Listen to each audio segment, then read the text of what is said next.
લોકસભા ચૂંટણી નજીક છે, પરંતુ પરસોત્તમ રૂપાલા અંગે શરૂ થયેલો વિવાદ બંધ થવાનું નામ નથી લઈ રહ્યો। ઉપરથી જેમ જેમ ચૂંટણી નજીક આવી રહી છે, તેમ તેમ મુદ્દો વધુ ગરમાઈ રહ્યો છે। ક્ષત્રિય સમાજ રૂપાલા સામે લડી લેવાના મૂડમાં છે અને આ માટે આવતીકાલે રાજકોટમાં ક્ષત્રિયોના મહાસંમેલનની તૈયારી કરી દેવામાં આવી છે।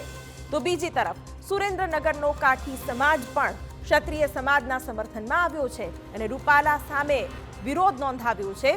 તો ગત રોજ કાઠી સમાજ દ્વારા રૂપાલાને સમર્થનની જાહેરાત બાદ આજે કેટલાક કાઠી આગેવાનો આગળ આવ્યા છે અને રૂપાલાની ટિકિટ રદ કરવાની માંગ કરી હતી।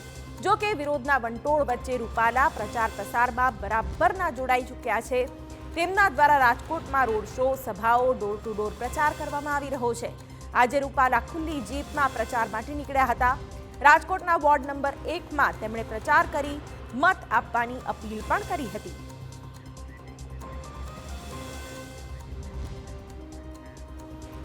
આપને એ પણ જણાવી દે કે શુક્રવારના રોજ રાજકોટ ભાજપની ઓફિસમાં બેસીને કાઠી ક્ષત્રિય સમાજના કેટલાક મોભીઓએ જાહેરાત કરી હતી કે તેમણે રૂપાલાને માફ કરી દીધા છે અને ભાજપને તેમનો ટેકો જાહેર કર્યો છે।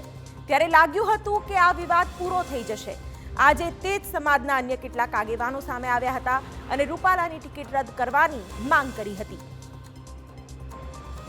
મારા અંદર જે પડેલું છે એ બહાર આવે એને સ્લીપ ઓફ ટંગ ન કહેવાય। એ સિવાય જ્યારે વિરોધ થવા માંડ્યો દરેક જગ્યાએ, પછી જે માફીઓ માગવામાં આવી પણ એની અંદર તે નિખાલસતાથી માફી માગવામાં આવતી નથી। આ શબ્દ હતો રાજા મહારાજાઓ માટેનો। જ્યાંથી શબ્દની શરૂઆતથી રાજા મહારાજાઓ માટે, તો રાજા મહારાજાઓ ખાલી ગરાસિયા રાજપૂત નહોતા, કાઠી ક્ષત્રિય નહોતા।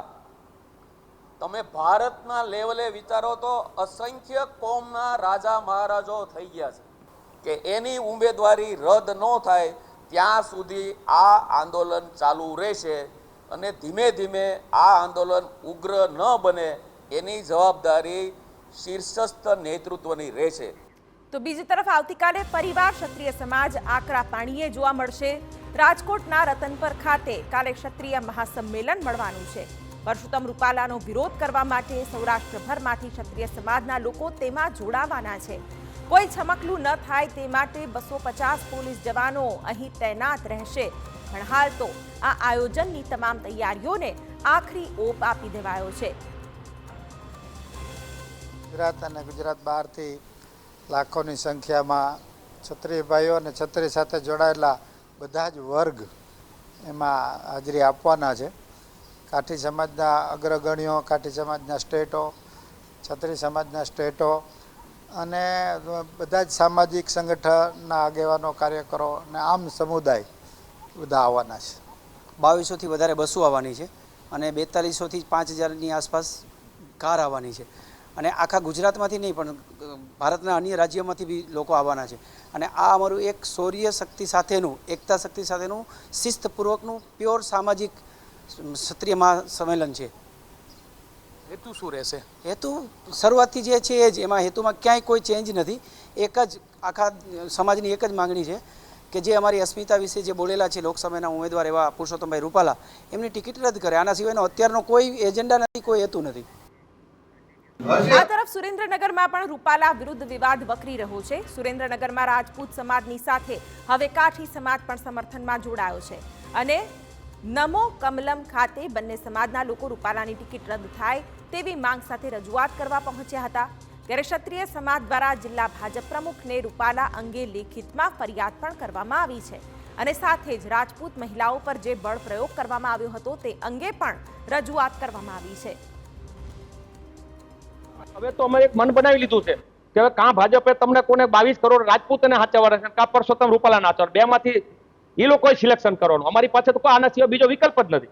તો કોંગ્રેસને મત આપશે એવું થાય? અમે ગમે આપશું, ભાજપને નહીં આપી। ભાજપના વિરુદ્ધમાં જે પણ સક્ષમ પક્ષ હોય, સક્ષમ પાર્ટી હોય, સક્ષમ ઉમેદવાર હોય કે જીતની શક્યતા છે એને અમે ત્યાંથી આવવાને પણ આપશું કે ભાજપ જો અમારી માગણી નહીં આવે અને ભાજપને રાજપૂત સમાજની કોઈ જરૂર ન હોય, રાજપૂત સમાજની કોઈ લાગણી સાથે જો ભાજપને કોઈ પ્રેમ ન હોય, અમારો ખાલી હુટિયા તરીકે ઉપયોગ કરવા ભાજપ માંગતા હોય તો એમને મંજૂર નથી। અમારી માન મર્યાદા છે એની ઉપર જે ઘા કરવામાં આવે છે, તો અમે સરકારને ઈ રજૂઆત કરી છે કે આટલા દિવસથી ક્ષત્રિય સમાજનું જે આંદોલન ચાલુ છે, તો અમે અમારા પૂર્વજોના અમને આપેલા ગુણ પ્રમાણે અમે એ આંદોલન કરી છે, લોકશાહી ઢબે આંદોલન કરી છે.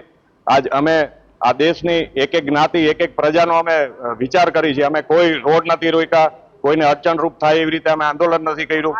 પણ આજ અમને ઉશ્કેરવા માટે થઈને અમારા બેન દીકરી ઉપર જે મર્યાદાની બહાર જઈને બળ પ્રયોગ કરવામાં આવે છે, એનો વિરોધ કરવા અમે આજ કમલમમાં આવેદનપત્ર આપ્યું છે.